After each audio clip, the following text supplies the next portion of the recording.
بسم اللہ الرحمن الرحیم۔ مسند الحمیدی دوسری جلد مکتبہ سلفیہ مدینہ منورہ سے چھپی ہے۔ یہ امام بخاری رحمۃ اللہ علیہ کے استاذ عبداللہ بن زبیر حمیدی کی کتاب ہے۔ اس کے صفحہ نمبر 277 پر حدیث ہے، حدیث نمبر ہے 614۔ حضرت عبداللہ ابن عمر رضی اللہ تعالیٰ عنہ نے فرمایا، میں نے دیکھا کہ رسول اکرم صلی اللہ علیہ وسلم نے جب نماز کو شروع کیے تو رفع یدیہ حذو منکبیہ، پہلی تکبیر کے وقت آپ نے رفع الیدین کیا۔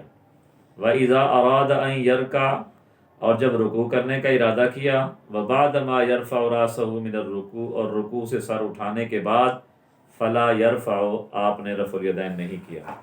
یعنی حضرت عبداللہ بن عمر رضی اللہ عنہ فرماتے ہیں کہ نبی اکرم صلی اللہ علیہ وسلم صرف پہلی تکبیر کے وقت رفع الیدین کرتے تھے، رکوع جاتے اور رکوع سے اٹھتے وقت رفع الیدین آپ نہیں کرتے تھے۔ تو ہمیں بھی چاہیے کہ ہم بھی نبی اکرم صلی اللہ علیہ وسلم کے طریقے کے مطابق، آپ کی سنت کے مطابق نماز میں صرف پہلی تکبیر کے وقت رفع الیدین کیا کریں۔